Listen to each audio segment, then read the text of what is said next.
નમસ્કાર, આપ જોઈ રહ્યા છો ન્યૂઝ 18 ગુજરાતી। હું છું સિદ્ધાર્થ ધોળકિયા। અમદાવાદથી સમાચાર। અમદાવાદમાં સાણંદમાં મોટી દેવતી ગામે દીપડો હોવાની પુષ્ટિ થઈ છે। વન વિભાગે દીપડાના જ પગલા હોવાની પુષ્ટિ કરી દીધી છે।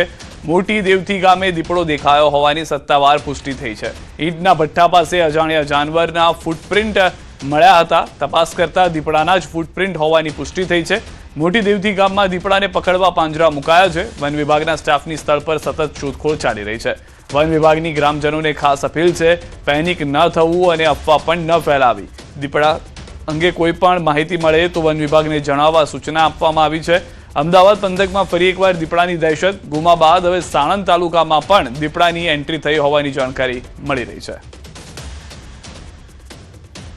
ગત રોજ મોટી દેવતી સાણંદ તાલુકા ગામ ખાતે દીપડાના પગમાર્ક્સ મળેલ હોવાની ચર્ચા થતાં વન વિભાગનો સ્ટાફ સ્થળ ઉપર પહોંચેલ હતો તથા પગમાર્ક્સના અવલોકન કરેલ હતા।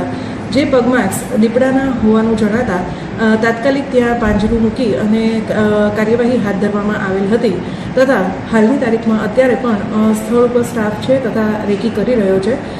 ગામવાળાને જણાવવાનું કે કોઈએ પણ ભયમાં આવવાની અથવા તો ખોટી અફવાઓ ફેલાવવાની જરા પણ જરૂર નથી।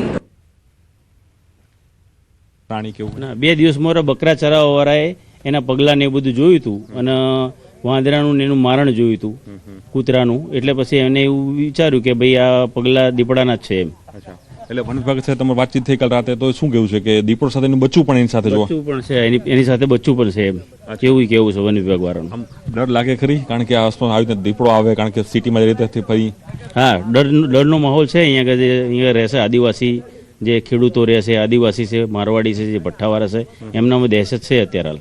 ઓકે, ખાસ કરીને સિટી પછી આ વિસ્તારમાં લાગે છે કે જો ગુમામાં પણ જોવા મળે ત્યારબાદ અહીંયા જોવા મળે, એટલે આ આસપાસના વિસ્તારમાં ફરતો હશે, રહેતો હશે, કારણ કે આસપાસ તમે કહે બધું એકદમ જંગલ જેવો વિસ્તાર છે, એના માટે રહેવા માટે સુરક્ષિત વિસ્તાર છે। હા, એના માટે રહેવા માટે સુરક્ષિત વિસ્તાર। 200 વીઘાનું અહીંયા જંગલ છે, ભઠ્ઠા છે માટીના, અરે ઈંટોના, એની પછી જંગલ થઈ ગયું છે અંદર, એટલે કશું છે નહીં, જંગલ જેવો વિસ્તાર છે ને એના માટે રહેવા માટે સેફટી છે, એટલે અહીંયા આગળ આવતો રહ્યો કદાચ ફરતો સમજી। ઓકે, બીજું કહે છે કે અહીંના જે સ્થાનિક છે તેઓનું પણ કહેવું છે કે જે વન વિભાગે પણ વાત થઈ તે પણ કહી રહ્યા છે કે દીપડા સાથે તેનું બચ્ચું પણ હોઈ શકે, અને જોઈ શકાય છે પાંજરું પણ બતાવવાનો પ્રયાસ કરી કે પાંજરું મૂકી દેવામાં આવ્યું છે। રાતે જ વન વિભાગની ટીમ પહોંચી હતી અને સાંજે પણ પાછી આવશે, અને હાલ જે મારણ કરવા માટેનું જે કહી શકાય કે મરઘી પણ અહીં મૂકવામાં આવી છે, અને એ ચોક્કસ અહીંના લોકો, જે આસપાસના લોકો છે તેને ડર છે, કારણ કે ક્યાંક દીપડો ક્યાંક કોઈ વ્યક્તિ ઉપર હુમલો ન કરે તે પ્રકારની પણ દહેશત છે તે લોકોમાં અહીં જોવા મળી રહી છે। કેમેરામેન વિમલ સહેરા સાથે પ્રણવ પટેલ, ન્યૂઝ 18 અમદાવાદ। તો 2 અલગ અલગ દ્રશ્યો હવે આપણે બતાવી રહ્યા છે। આ પહેલા જ્યારે ગુમામાં પણ દીપડાની દહેશત જોવા મળી હતી ત્યારે તો વન વિભાગની પકડમાં એ દીપડો નહોતો આવ્યો। આ વખતે ફરી એક વખત દેવતી ગામથી આ સમાચાર મળી રહ્યા છે કે જ્યાં આગળ જે રીતે ગ્રામજનોને આપણે સાંભળ્યા, ત્યાંના જે સ્થાનિકો છે તેઓને સાંભળ્યા કે દીપડો એકલો નથી, તેની સાથે તેમનું બચ્ચું પણ જોવા મળી રહ્યું છે, અને તેના માટે જ હાલમાં પાંજરા ગોઠવવામાં આવ્યા છે જેથી વન વિભાગ દીપડાને પકડી શકે।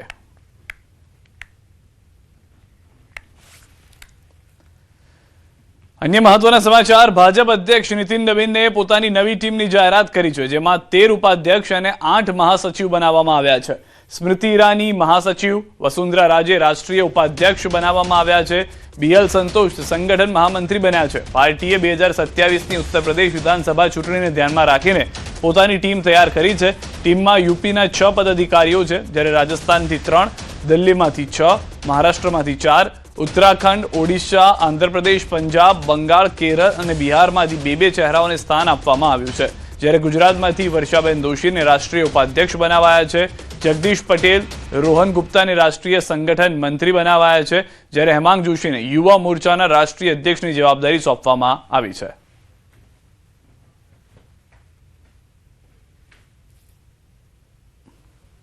जिन लोगों ने मेरे पर ये विश्वास प्रकट किया है उन सभी का सबसे पहले आभार व्यक्त करना चाहती हूँ। हमारे देश के आदरणीय वड़ा प्रधान श्री नरेंद्र भाई मोदी साहब, हमारे राज्य के प्रदेश राष्ट्रीय गृह मंत्री माननीय श्री अमित भाई, हमारे राष्ट्रीय अध्यक्ष माननीय श्री नितिन जी, और हमारे प्रदेश के अध्यक्ष माननीय श्री जगदीश भाई विश्वकर्मा जी, राज्य के मुख्यमंत्री माननीय श्री भूपेंद्र भाई पटेल साहब, उप मुख्यमंत्री माननीय श्री हर्ष भाई पटेल साहब, और हमारे कार्यकर्ता के प्रिय मार्गदर्शक संगठन महामंत्री सम्माननीय श्री रत्नाकर जी, और हमारे सब प्रदेश के महामंत्री, उन सभी लोगों का, ये शीर्षस्थ नेतृत्व का मैं अपने हृदय से आभार व्यक्त करती हूँ। તો હાલમાં જે નવનિયુક્ત નેતાઓ છે, ખાસ કરીને ગુજરાતથી, કે જેમાંથી 4 નેતાઓને અલગ અલગ ટીમમાં આજે સ્થાન આપવામાં આવ્યું છે. સ્મૃતિ ઈરાની, કે જેઓની પણ વાપસી માનવામાં આવતી હતી ટીમની અંદર, તેઓની પણ વાપસી થઈ ચૂકી છે. તો જે નવી ટીમ બનાવવામાં આવી છે તેમાં 2 વસ્તુનું ખાસ ધ્યાન રાખવામાં આવ્યું હોવાનું જે વિશ્લેષકો છે તે કહી રહ્યા છે. એક તો એટલો અનુભવી સાથે યુવા ટીમને પણ સ્થાન મળે એનું પણ ધ્યાન રાખવામાં આવી રહ્યું છે. એટલા દિગ્ગજ નેતાઓ, પૂર્વ મુખ્યમંત્રીઓ વસુંધરા રાજે, બિપ્લવ દેવ જેવા એવા નેતાઓ પણ છે કે જે મુખ્યમંત્રી તરીકેની જવાબદારી સંભાળી ચૂક્યા છે. તો કેટલાક નેતાઓ એવા છે કે જેઓ હાલમાં સાંસદ તરીકે કામ કરી રહ્યા છે અથવા તો પાર્ટીના એક પાયાના કાર્યકર્તા તરીકે કામ કરતા હતા, તેઓને સ્થાન આપવામાં આવ્યું છે.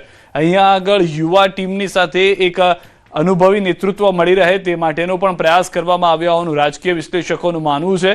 તેઓનું માનવું છે કે આ જે ટીમ છે તે 2027માં આવનાર 7 ઇલેક્શન, જે સૌથી મોટા માનવામાં આવી રહ્યા છે, 7 અલગ અલગ રાજ્યની ચૂંટણીઓ જે છે, જેમાં ગુજરાત પણ હશે, તેને પણ ધ્યાનમાં રાખી અને કામ કરતું જોવા મળશે. કારણ કે અંતે તો 2029 જે છે તે જ એક મહત્વની ભૂમિકામાં, રોલમાં જોવા મળશે.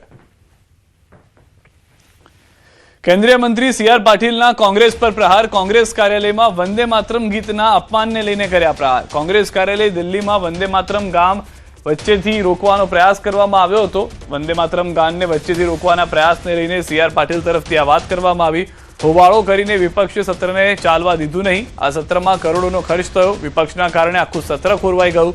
કોંગ્રેસના સ્પોર્ટિવ રાજ્યમાં પેપર લીક થયું હોય ત્યારે પણ કોંગ્રેસ કંઈ બોલવા તૈયાર નથી, તે વાત પણ કરી હતી.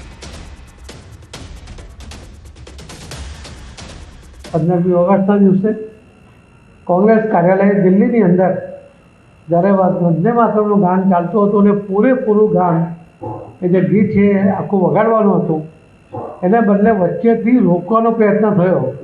ને આખા દેશે જોયો છે કે જે વ્યક્તિને આ દેશની અંદર આટલા બધા મહત્ત્વના સ્થાન ઉપર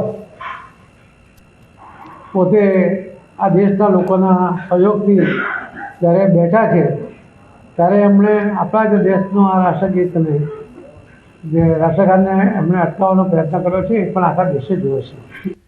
સુરતના રાંદેર વિસ્તારમાં મારામારીની ઘટના બની. રામનગર પાસે ધી મિલેનિયમ સ્કૂલની બસના ચાલકે બેફામ રીતે વાહન હંકારીને મહિલાઓ સવાર કાર અને મુસાફર ભરેલી રિક્ષા સહિત 2 વાહનોને અડફેટે લેતા અકસ્માત સર્જાયો, જેના પગલે ઘટના સ્થળે ઉશ્કેરાયેલા લોકો વચ્ચે મારામારીના દ્રશ્યો પણ જોવા મળ્યા હતા. તો દ્રશ્યોમાં પણ આપ જોઈ રહ્યા છો, પહેલા જે બસ ચાલક છે, બસમાં જે સવાર હતા તેઓને પણ માર મારવામાં આવી રહ્યો છે. અન્ય જે લોકો રસ્તા પર હતા તેઓ પણ સમર્થનમાં આવ્યા હતા, કારણ કે એક ગાડીને પણ નુકસાન થયું હતું, રિક્ષાને પણ નુકસાન થયું હોવાની જાણકારી છે. અને ત્યારબાદ આ સમગ્ર મારામારીની જે ઘટના છે તે જોવા મળી રહી છે. વાહનને અડફેટે લેતા મામલો બીચક્યો હતો. પોલીસ ફરિયાદ